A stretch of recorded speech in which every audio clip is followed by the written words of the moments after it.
Hello students, welcome in biological class. Biology class में आपका एक बार फिर से स्वागत है। स्टूडेंट्स, हम पढ़ रहे थे क्लासिफिकेशन ऑफ कोऑर्डिनेट। कोऑर्डिनेटा में अपन ने कोऑर्डिनेटा के characters, difference between coordinate and non coordinate, और उसके बाद अपन ने पढ़ा प्रोटो कोऑर्डिनेटा के लक्षण of classification, urochordate and cephalochordate. आज अपन बात करते हैं वर्टिब्रेटा, क्रेनिएटा या यूकोडेटा। तो यूकोडेटा और वर्टिब्रेटा को अपन ने जो है दो भागों में, दो समूह में डिवाइड किया था। पहला एग्नेथा, जिनमें जबड़े अनुपस्थित होते हैं, पेयर्ड अपेंडेज एब्सेंट होते हैं।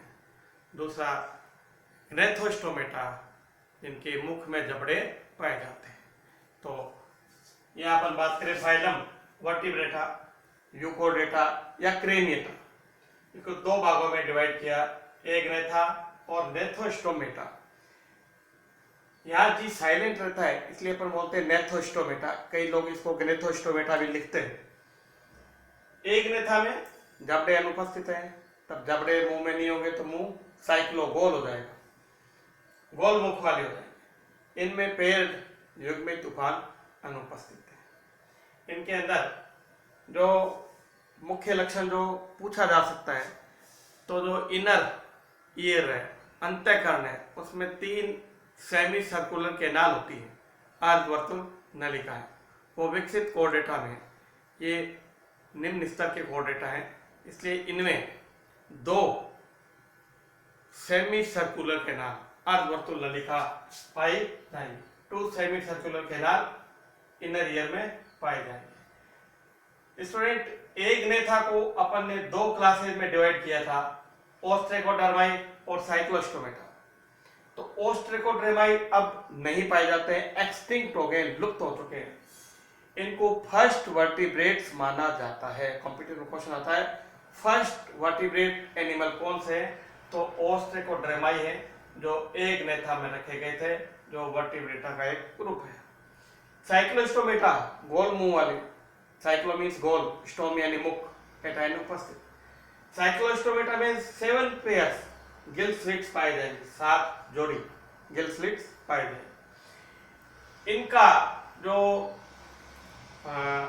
मुख्य कैरेक्टर है वो गोल मुंह होने के कारण गोल मुख वाले जंतु नाम दिया गया। और मुख्य रूप से इसके जो एग्जाम्पल है, पेट्रामाइजोन, लैम्प्रे, मिक्सिन, हैगफिश और डेलोस्टोमा, स्लाइम ईल यानी स्नेक लाइक। तो मुख्य रूप से पेट्रामाइजोन इंपॉर्टेंट में आता है। इसके पेट्रामाइजोन का जो लार्वा एमोसिएट है, पूछा जाता है पेट्रामाइजोन का लार्वा क्या है, साइक्लोस्टोमेटा का लार्वा क्या है, तो एमोसिएट लार्वा कहलाता है, एम्पिक्स के समान लगता है। पेट्रामाइजोन के अंदर सेक्सुअल रिप्रोडक्शन के बाद मेल और फीमेल, ओव्यूलेशन के बाद फीमेल जनरली मर जाते हैं, मरते हुए डेथ हो जाती है। अपन बात करते हैं नेथोस्टोमेटा की। नेथोस्टोमेटा को अपन ने 2 सुपर क्लास में डिवाइड किया, पिसीज एंड टेट्रापोडा। तो पहले लेते हैं पाइसीज, मछली वर्ग। पाइसीज के जो लक्षण है वो क्या है? सबसे पहले मछलियां पूर्ण सत्य जलीय हैं, ऑल आर ट्रू एक्वेटिक, सभी की सभी जलीय हैं, मछली जल से बाहर जीवित नहीं रहेगी। इस प्रकार के जंतु को ट्रू एक्वेटिक बोलते हैं, जो जल से बाहर निकालते ही मर जाता है। मछलियों का शरीर, बॉडी शेप धारा रेखित होता है, धारा रेखित होता है, स्ट्रीम लाइन होता है। इनकी बॉडी हेड, ट्रंक और टेल 3 भागों में डिवाइड होती है। दांत का कैरेक्टर लिखा नहीं है, दांत जो है वो पॉलीफायोडोट होते हैं, कई बार दांत जीवन में आते हैं। ये कोल्ड ब्लडेड एनिमल होते हैं, यानी इनका शरीर का तापमान वातावरण के साथ बदलता रहता है। गर्मियों में बॉडी का टेम्परेचर अधिक हो जाएगा, सर्दियों में कम हो जाएगा। इस प्रकार के जंतु को अपन असमतापी या कोल्ड ब्लडेड या शीत रुधिर वाले जंतु कहते हैं। मछलियों के अंदर एक्सोस्केलेटन बायकंकाल गीले शल्क का पाया जाता है। स्केल्स दो प्रकार के होते हैं, एक सूखे शल्क सांप स्नेक पर पाए जाते हैं, फिशेज पे पाए जाते हैं वो गीले शल्क है। तो गीले शल्कों का एक्सोस्केलेटन पाया जाता है। शल्क सामान्यतः 4 प्रकार के होते हैं। सबसे सरल प्लेकोइड, साइक्लोइड, टेनोइड और क्लिनोइड। ये 4 प्रकार के गैनोइड, प्लेकोइड, टेनोइड, साइक्लोइड और गैनोइड 4 प्रकार के शल्क मछलियों पर पाए जाते हैं। मछलियों में रेस्पिरेशन के लिए सामान्य 5 से 7 जोड़ी गिल्स पाए जाते हैं। लेकिन अपन आगे पढ़ेंगे जिन मछलियों के शल्क ओपर्कुलम से ढके हुए हैं उनमें 4 जोड़ी गिल्स पाए जाते हैं। तो 5 से 7 जोड़ी गिल्स पाए जाते हैं। इनकी त्वचा के सबसे ऊपर का स्तर स्ट्रेटम कॉर्नियम सामान्यतः नहीं पाया जाता है, तो स्ट्रेटम कॉर्नियम का इनमें अभाव होता है। मछलियों को जल में अपना संतुलन बनाने के लिए एक तंत्र पाया जाता है जिसे बोलते हैं लेटरल लाइन सिस्टम, पार्श्व रेखा तंत्र। तो डॉट डॉट के रूप में लिखा है, ये लेटरल लाइन सिस्टम है, पार्श्व रेखा तंत्र है, लेटरल लाइन सिस्टम। फिशेज के अंदर तंत्रों की बात करें तो पाचन तंत्र आरनाल पाई जाती है। आरनाल में कुछ मछलियों के अंदर आंत्र में स्क्रोल वाल या कपाट पाया जाता है। पाचन के बाद श्वसन में गिल्स आ गया, गिल्स के बाद आता है परिसंचरण। तो मछलियों में हृदय पाया जाता है जिसमें 2 कक्ष होते हैं। इस प्रकार के हृदय जिसमें 2 कक्ष है उन्हें वीनस हार्ट कहते हैं, शिरा हृदय कहते हैं। तो वीनस हार्ट इसके अंदर पाया जाता है। मछलियों के अंदर दोनों प्रकार के निवाई तंत्र, हेपेटिक पोर्टल सिस्टम, यकृत निवायिका तंत्र, रीनल पोर्टल सिस्टम, वृक्क निवायिका तंत्र, दोनों पाए जाते हैं। तो वृक्क निवायिका तंत्र और यकृत निवायिका तंत्र दोनों इसमें पाए जाते हैं। फिशेज के अंदर जो एंडोस्केलेटन है, अंत्य कंकाल है, वो कार्टिलेज का या बोन का बना होता है। कार्टिलेज को हिंदी में बोलते हैं उपास्थि, बोन को बोलते हैं अस्थि। उपास्थि थोड़ी लचीली होती है और अस्थि कठोर होती है। जैसे ये अस्थि है और कान के अंदर जैसे ये अपन देखें ये कार्टिलेज है, उपास्थि का बना, उपास्थि लचीली होती है। तो एंडोस्केलेटन या तो कार्टिलेज का होगा या बोन का होगा। उसके बाद देखते हैं क्रेनियल नर्व, मस्तिष्क से निकलने वाली तंत्रिकाओं को कपालीय तंत्रिकाएं कहते हैं। तो 10 जोड़ी कपालीय तंत्रिकाएं पाई जाती है। 10 पेयर्स ऑफ क्रेनियल नर्व, 10 जोड़ी कपालीय तंत्रिकाएं पाई जाती है। फिर उत्सर्जन की बात करें तो एक जोड़ी मेजोनेफ्रिक वृक्क पाए जाते हैं। वृक्कों का जब निर्माण होता है तो नेफ्रोस्टोम जो होता है उसके 3 भाग होते हैं। ऊपर का भाग प्रोनेफ्रोस, बीच का मेजोनेफ्रोस और सबसे नीचा मेटानेफ्रोस। तो शुरू के जो कोर्डेट है, पिसीज है और एम्फीबिया है, तो इनमें किडनी का निर्माण मेजोनेफ्रिक भाग से होता है, इसलिए इनको अपन बोलते हैं मेजोनेफ्रिक प्रकार के वृक्क पाए जाते हैं। इनमें सामान्यतः क्लोएका भी पाया जाता है, अवस्कर। जब उत्सर्जन तंत्र का अंतिम भाग और आहार नाल का अंतिम भाग अलग अलग छिद्रों से शरीर से बाहर नहीं खुलकर एक ही छिद्र से बाहर खुलते हैं, या यूं कहें कि उत्सर्जन तंत्र का अंतिम भाग और आहार नाल का अंतिम भाग साथ में जनन तंत्र की डक्ट एक ही रंध्र द्वारा बाहर खुलती है, उसको अपन बोलते हैं क्लोएका या अवस्कर। तो सामान्यतः अवस्कर पाया जाता है, कुछ विकसित मछलियों में एनस या गुदा भी पाया जाता है। ओविपेरस है, अधिकांश अंडे देने वालों को अंड प्रजक या ओविपेरस कहते हैं। इनके अंडे मेजोलेसाइटल है, मध्य पीत की। अंडे के अंदर एक पदार्थ होता है, पोषक पदार्थ, जिसको बोलते हैं पीतक। पीतक की मात्रा बहुत कम, पर्याप्त या बहुत अधिक होती है। इस आधार पर अंडे 3 प्रकार के होते हैं। जिनमें पीतक बहुत कम होता है उनको माइक्रोलेसाइटल बोलते हैं, सूक्ष्म पीतक के अंडे, जैसे मनुष्य है, या ए पीतक के अंडे एलेसाइटल भी बोल देते हैं। जिनमें पीतक पर्याप्त है उनको मेजोलेसाइटल बोलते हैं। मध्य पीत के अंडे सामान्यतः जिनमें पीतक पर्याप्त होता है, न कम या ज्यादा, तो इनमें मेजोलेसाइटल या मध्य पीत के अंडे पाए जाते हैं। जो भ्रूण का परिवर्धन होता है तो भ्रूण के परिवर्तन के दौरान भ्रूण पे 4 सुरक्षात्मक झिल्लियां बनती हैं, एमनियोन, कोरियोन, एलेंटोइड और योक्सेट। जब ये झिल्लियां भ्रूण के चारों ओर बनती हैं, उन जंतुओं को बोलते हैं एमनियोटिक। जब ये झिल्लियां नहीं बनती हैं, इनको एक्स्ट्रा एम्ब्रियोनिक मेम्ब्रेन कहते हैं, बाह्य सुरक्षात्मक झिल्लियां। जब नहीं बनती हैं तो उनको बोलते हैं एन एमनियोटिक। तो मछलियां आएंगी एन एमनियोटिक के अंतर। इनमें बाह्य सुरक्षात्मक झिल्लियां एमनियोन, कोरियोन, एलेंटोइड, योक्सेट नहीं बनी।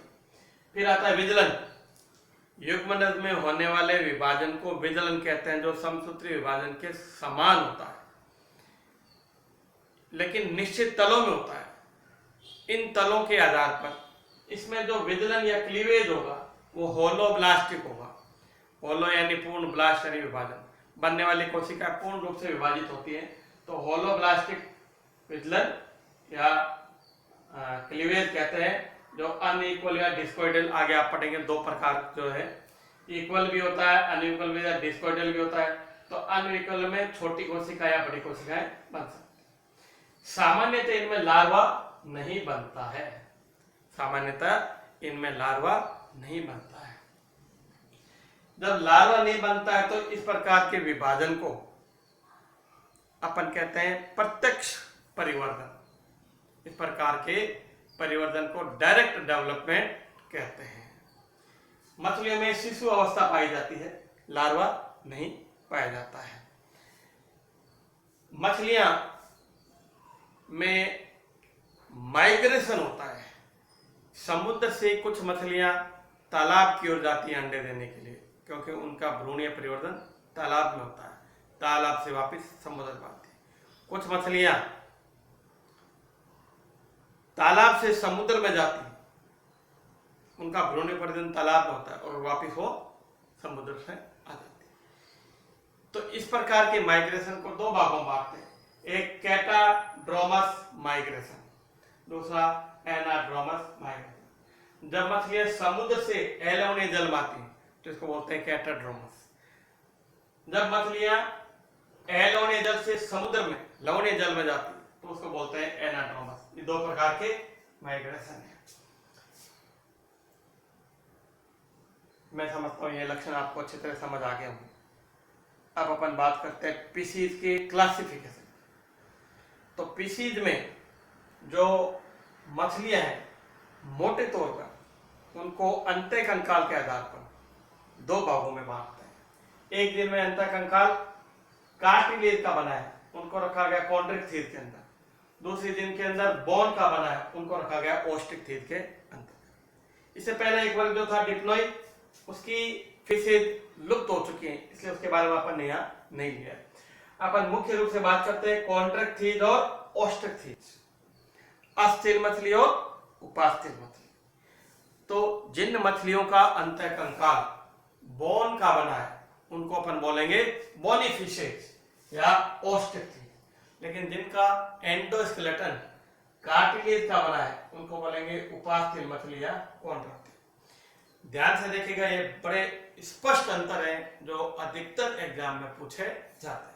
सबसे पहला लक्षण, कॉन्ट्रैक्ट थीथ मछली या फिशेज केवल समुद्र में पाई जाती है, मैराइन होती, जबकि ओस्टिक थीथ मछली समुद्र में और लवणीय जल में, फ्रेश वाटर और मैराइन वाटर दोनों में मिलती है। पहला लक्षण। सेकंड, इसका माउथ देखें आप और इसका मुख देखा, स्पष्ट अंतर दिखाई दे रहा है। इसका माउथ वेंट्रली है और इसका टर्मिनल है, छोर पर है।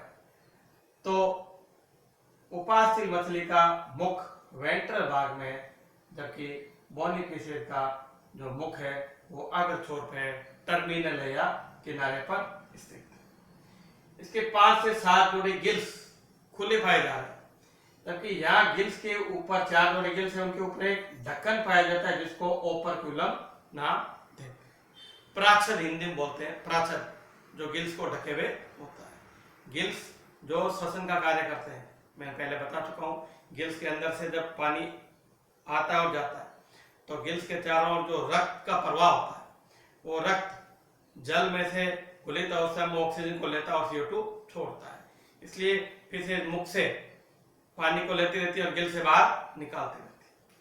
अब आता है एंडोस्केलेटन, यहाँ उपास्थि का बना या अस्थि का बना।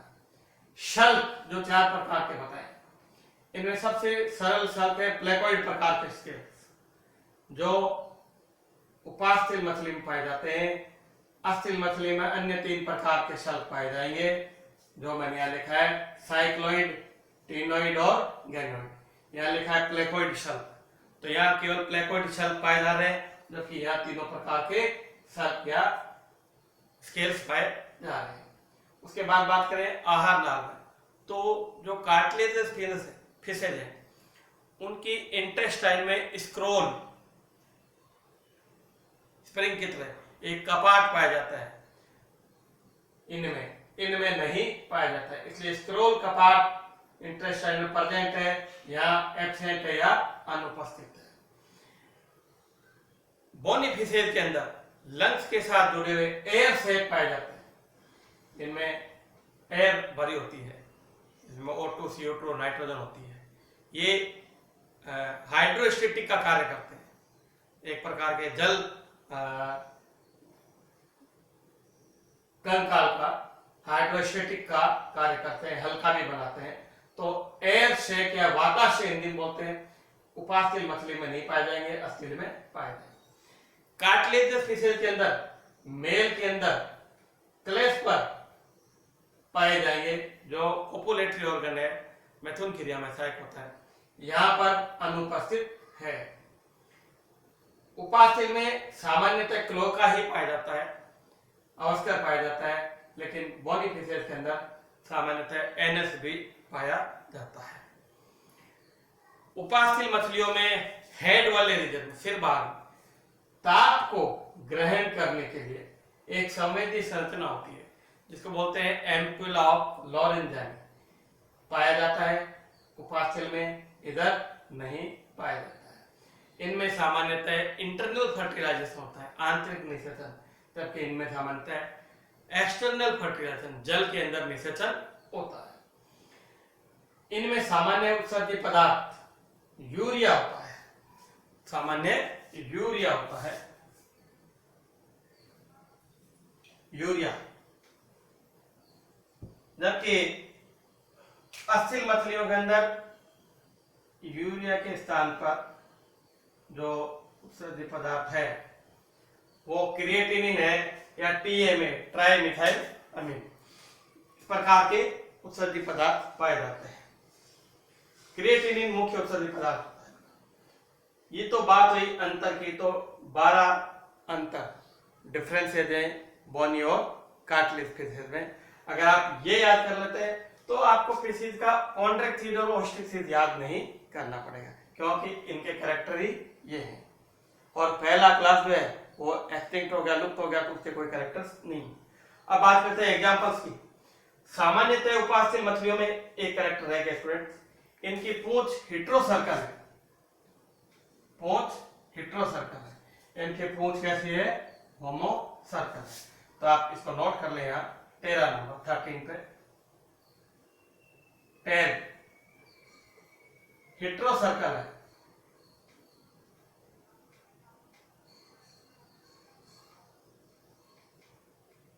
टेल हेटेरोसर्कल। ये पोर्शन बड़ा है, छोटा है, इधर दोनों बराबर है, इसलिए इसको बोलेंगे टेल होमोसर्कल है, टेल होमोसर्कल।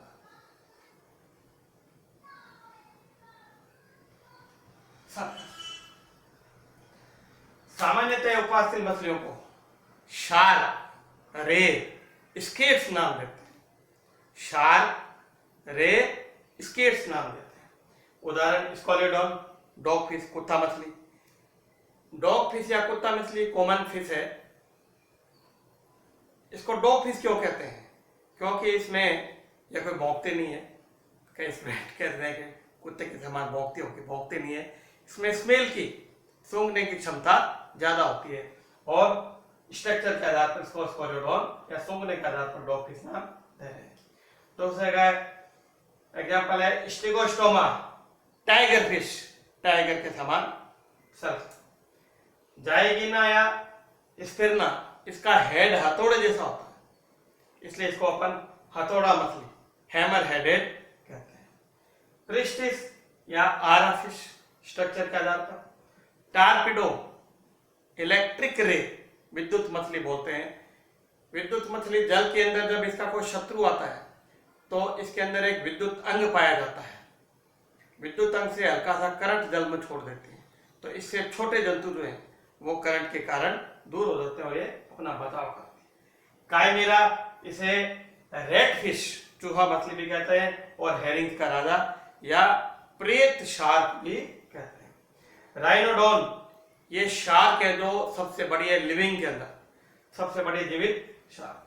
राइनोबेटस, इसे गिटार मछली भी कहते हैं। ये तो हुए उपास्थल मछलियों के एग्जाम्पल, और भी बहुत सारे एग्जाम्पल है, ये मुख्य एग्जाम्पल ये अपन है। बोनीफिशियल के एग्जाम्पल, पहला पॉलीपटेरस लिविंग फॉसिल या जीवित जीवाश्म। स्टूडेंट एक टर्म आती है जीवित जीवाश्म, ये क्या होता है? ऐसे जंतु जो बहुत प्राचीन समय से वैसे ही चले आ रहे हैं, उनमें किसी प्रकार का परिवर्तन नहीं हुआ है, कोई विकास नहीं हुआ, जैसे थे वैसे ही चला रहे, उनको बोलते हैं लिविंग फॉसिल या जीवित जीवाश्म। नेक्स्ट है एसिपेंसर, एमिया, बॉफिश या धनु मछली भी बोलते हैं। लेबियो, रोहिता या लेबियो या रोहू मछली। क्लेरियस, इसमें स्पर्शक होते हैं थोड़े लंबे, कैट फिश बोलते हैं। एंगुला, स्नेक के समान होती, सांप के समान, इसलिए इसको ईल फिश बोलते हैं। बैलोन के जो जबड़े होते हैं वो आगे निकल आते हैं और चोंच के रूप में दिखाई देते हैं। एक्जोसीटस के अंदर जो शुरू के पंख हैं, मछलियों में फिन पाए जाते हैं, पख पाए जाते हैं, पख फिन, इसके अग्र भाग में जो फिन है वो बड़े हो जाते हैं विंग के समान, इसलिए ये उड़ान भर लेती है, एक पेड़ तक चली जाती है, एक तालाब से दूसरे जलाशय तक उड़ के चले जाती है, इसलिए इसको अपन फ्लाइंग फिश नाम देते हैं। फिर आता है सिंगनेथस, संरचना के आधार पर सिंगनेथस को पाइप फिश कहते हैं। फिर एनाबास, पेड़ पे चढ़ जाती है, इसे क्लाइंबिंग फिश नाम देते हैं। एकिनीज, इसमें एक चूसक पाया जाता है आधा सतह पर, उस चूसक की सहायता से दूसरे मछली आदि पर चिपक जाती है परजीवी के रूप में, इसलिए इसको अपन सकर फिश नाम देते हैं। फिर आता है हिपोकैपस, समुद्री घोड़ा, जिसके मेल के अंदर ब्रूड पाउच पाया जाता है, नर के अंदर भ्रूण दानी होती है जिसमें इसके अंडों का भ्रूणीय परिवर्तन होता है। संरचना, इसका मुख स्नाउट घोड़े के समान होता है, इसलिए अपन इसको सी हॉर्स नाम देते हैं। सी हॉर्स की विशेषता होती है कि जल में खड़ा तैरता है, और जब तैरता है तो इसकी पूंछ यूं इस प्रकार गति करती है, प्रीहेंसेट, परिग्राही पूंछ कहते हैं। तो इसमें ये बात रही दो प्रकार की फिशेज की, ये फिशेज के कैरेक्टर की, और ये वर्टिब्रेटा के दो समूह नेथा और एक नेथा की बात है। आप इसको ध्यान से देखें, अगर आपको कोई कंफ्यूजन है, किसी प्रकार की कोई दिक्कत है, तो आप मुझसे पूछ सकते हैं। थैंक यू, धन्यवाद।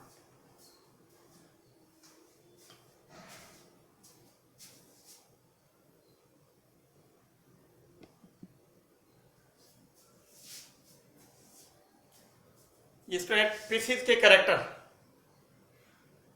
पहला ट्रोइक्वेटिक, दूसरा बॉडी शेप, तीसरा body divided into head, trunk and tail, चौथा cold blooded, exoskeleton scales, placoid, ctenoid, cycloid and ganoid प्रकार के, 5 to 7 pair gills, stratum corneum absent, lateral line system संतुलन के लिए present, venous heart is present, portal system present, endoskeleton cartilage और bony, cranial nerve 10 pairs, mesonephric kidney, cloaca present, mesolecithal egg oviparous होते हैं, an amniotic, cleavage holoblastic, unequal और discoidal, larva सामान्यतः नहीं पाया जाता है, डायरेक्ट डेवलपमेंट होता है, और दो प्रकार का माइग्रेशन, कैटाड्रोमस और एनाड्रोमस।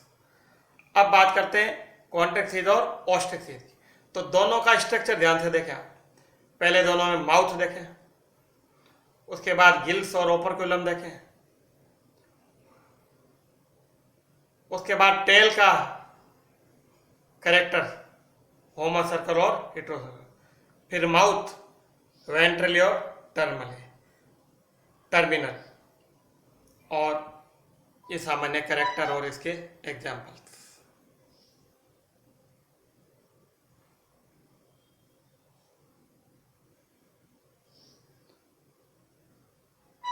अगर आप कॉन्ट्रैक्ट थीज और ऑस्ट्रिक थीज को डायग्राम से समझते हैं तो आपको आगे तक कन्फ्यूजन नहीं रहता है, और कॉम्पिटिशन्स में इसमें क्वेश्चन काफ़ी आते हैं, क्योंकि ये बहुत ही इम्पोर्टेंट टॉपिक है क्लासिफिकेशन का। तो मैं समझता हूँ आपको ये क्लियर हो गया होगा।